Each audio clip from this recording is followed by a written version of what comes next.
ಇವತ್ತು ಈ ಸಿದ್ದರಾಮಯ್ಯ ಸರ್ಕಾರ ಅಧಿಕಾರಕ್ಕೆ ಬಂದ ಮೇಲೆ ಹಿಂದೂ ಯುವಕರ ಕಗ್ಗೊಲೆ ಆಗ್ತದೆ.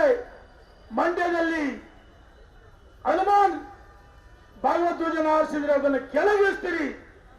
ಭಾಗವಧ್ವಜ ಯಾವ ರೀತಿ ಕೆಳಗಿಳಿಸ್ತೀರಿ, ಈ ರಾಜ್ಯದ ಜನ ನಿಮ್ಮನ್ನ ಕುರ್ಚಿಯಿಂದ ಕೆಳಗಿಳಿಸ್ತಾರೆ ಅಂತ ಹೇಳಿ ನನಗೆ ಎಚ್ಚರಿಕೆಯನ್ನು ಕೊಟ್ಟಿದ್ದೀರಿ. ಬಂಧುಗಳೇ, ಹಿಂದೂಗಳ ಸ್ವಾಭಿಮಾನವನ್ನು ಕೆಣಕಿದ್ದೀರಿ. ಹಿಂದೂ ಎದ್ದು ನಿಂತರೆ ನೀವ್ಯಾರು ಅಧಿಕಾರ ಮಾಡಕ್ ಸಾಧ್ಯವೇ ಇಲ್ಲ. ಇದು ಕೇವಲ ಭಾರತೀಯ ಜನತಾ ಪಾರ್ಟಿ ಪ್ರತಿಭಟನೆ ಅಲ್ಲ, ಸಾರ್ವಜನಿಕರು ಪ್ರತಿಭಟನೆ ಮಾಡ್ತಾರೆ, ಸಂಘ ಸಂಸ್ಥೆಗಳು ಪ್ರತಿಭಟನೆ ಮಾಡ್ತಾರೆ, ವಿದ್ಯಾರ್ಥಿಗಳಿರ್ಬೋದು ಪ್ರತಿಭಟನೆ ಮಾಡ್ತಾರೆ. ವಿದ್ಯಾರ್ಥಿನಿಯರು ಒಬ್ಬ ನೇಹ ಹಿರೇಮಠ ಮೇಲೆ ಆ ಫಯಾಜ್ ನಿಂದೆ ಕಾಂಗ್ರೆಸ್ಸಿನ ಕಾರ್ಪೊರೇಟರ್ ಮಗಳು ಅನ್ನೋದು ಮರಿಬೇಡ್ರಿ. ಭಾರತೀಯ ಜನತಾ ಪಾರ್ಟಿ ಮುಖಂಡರ ಮಗಳಲ್ಲ. ಸಿದ್ದರಾಮಯ್ಯನವರೇ, ನಿಮಗೆ ಅಧಿಕಾರ ಮುಖ್ಯನೋ ಕುರ್ಚಿ ಮುಖ್ಯನೋ? ನೀವು ಪ್ರಮಾಣ ವಚನ ಸ್ವೀಕಾರ ಮಾಡುವಾಗ ಏನು ಕುರಾನ್ ಓದಿದ್ರಾ? ಅಲ್ಲಾಹ್ ಓದಬೇಕಾ? ಈ ರಾಜ್ಯದಲ್ಲಿ ನಡೆಯಲ್ಲ, ಈ ದೇಶದಲ್ಲಿ ನಡೆಯಲ್ಲ. ನರೇಂದ್ರ ಮೋದಿ ಅವರು ಪ್ರಧಾನಮಂತ್ರಿಗಳಾದ್ಮೇಲೆ ಭಯೋತ್ಪಾದಕರ ತಿಕ್ಕಿದರೆ ಜಮ್ಮು ಕಾಶ್ಮೀರದಲ್ಲಿ ಯಾವ ರೀತಿ ಇವತ್ತು ಪರಿಸ್ಥಿತಿ ಇದೆ, ಚೈನಾಕ್ಕೆ ಯಾವ ರೀತಿ ಉತ್ತರ ಕೊಟ್ರು, ಬಾಂಗ್ಲಾಕ್ಕೆ ಯಾವ ರೀತಿ ಉತ್ತರ ಕೊಟ್ರು, ಪಾಕಿಸ್ತಾನಕ್ಕೆ ಉತ್ತರ ಕೊಟ್ಟರು ನರೇಂದ್ರ ಮೋದಿಜಿಯವರು. ರಾಜ್ಯದಲ್ಲೂ ಸಹ ಇವತ್ತು ಹಿಂದೂಗಳ ಕಗ್ಗೊಲೆ ಆಗ್ತದೆ. ಹಿಂದೂಗಳನ್ನ ರಕ್ಷಣೆ ಮಾಡ್ತಲ್ಲ. ಅಮಾಯಕ ವಿದ್ಯಾರ್ಥಿನಿ ಬರ್ಬರ ಹತ್ಯೆ ಮಾಡಿದ್ರೆ ಇವ್ರು ಹೇಳ್ತಾರೆ ಲವ್ ಜಿಹಾದ್ ಬಲಿಪಶು ಮಾಡಿದ್ರಲ್ಲ.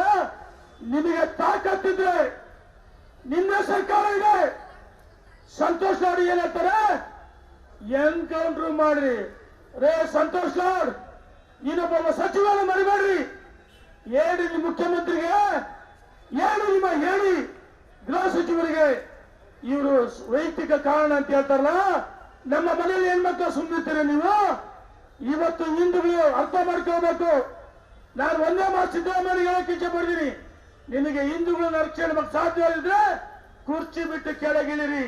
ನೀವು ಕೆಳಗಿಳಿದ್ರೆ ಈ ರಾಜ್ಯದ ಜನ ನಿಮ್ಮನ್ನ ವಿಧಾನಸೌಧ 3ನೇ ವಾರ್ಡ್ಗೆ ನುಗ್ಗಿ ನಿಮ್ಮನ್ನ ಅಧಿಕಾರಕ್ಕೆ ಕೆಳಗಿಳಿಸ್ತಕ್ಕಂಥ ಸಮಯ ಬಹಳ ಹತ್ತಿರದಲ್ಲಿದೆ. ಅರ್ಥ ಮಾಡಿಕೊಳ್ಬೇಕು. ಪರಮೇಶ್ವರ ರಾಜೀನಾಮೆ ಕೊಡಬೇಕು ಅಂತ ಹೇಳಿ ನಾನು ಒತ್ತಾಯ ಮಾಡ್ತೀನಿ. ಪಾಪ ರಕ್ಷಣಾ ಇಲಾಖೆಯವರು ನಮ್ಮ ಸಹೋದರರು, ನಮ್ಮ ಕುಟುಂಬ ಸದಸ್ಯರು, ಅವರಿಗೆ ಅಧಿಕಾರ ಕೊಡ್ತಾ ಇಲ್ಲ. ನೋಡಿ, ರಾಮೇಶ್ವರ ಕೆಬ್ಬೆಯಲ್ಲಿ ಏನಾಯ್ತು, ಹೆಂಗ್ ಹಿಡ್ಕೊಂಬಂದು ರಕ್ಷಣಾ ಇಲಾಖೆಯವರು ಅಥವಾ ಕೇಂದ್ರದ ಅಧಿಕಾರಿಗಳು ಈ NIA. ನಾನು ಹೇಳ್ತಾ ಇದ್ದೀನಿ, ಈ ಪ್ರಕರಣ ಬಂದಾಗ ಗಂಭೀರವಾಗಿ ಭಾರತೀಯ ಜನತಾ ಪಾರ್ಟಿ ಅಷ್ಟೇ ಅಲ್ಲ, ದೇಶದ ಜನ ಸೂಕ್ಷ್ಮ ಗಮನಿಸ್ತಾರೆ, ರಾಜ್ಯದ ಜನ ಎಚ್ಚೆತ್ತಿದ್ದಾರೆ. ನಿಮಗೆ ಅವಕಾಶ ಇಲ್ಲ ಅಂದ್ರೆ, ನಿಮಗೆ ಎನ್ಕೌಂಟರ್ ಮಾಡಕ್ಕಾಗಲ್ಲ ಅಂದ್ರೆ, ಗಲ್ಲಿಗೇರ್ಸಕ್ಕಾಗಲ್ಲ ಅಂದ್ರೆ, ಆ ನೀಚರು ಆ ಕಗ್ಗೊಲೆ ಮಾಡಿದರು ಅವರನ್ನ ನಮ್ಮ ಕೈಗೊಪ್ಸ್ರಿ. 5 ನಿಮಿಷದಲ್ಲಿ ನಿಮಗೆ ತಕ್ಕ ಪಾಠ ಕಳಿಸ್ತೀವಿ ಅಂತೇಳಿ ಈ ಎಡಿ ಸರ್ಕಾರಕ್ಕೆ ಎಚ್ಚರಿಕೆಯನ್ನು ಕೊಟ್ಟು, ಇನ್ನು ಮುಂದೆ ಇಂಥ ಕಗ್ಗೊಲೆ ನಡೆದರೆ ನಾವು ಸುಮ್ಮನಿರಲ್ಲ.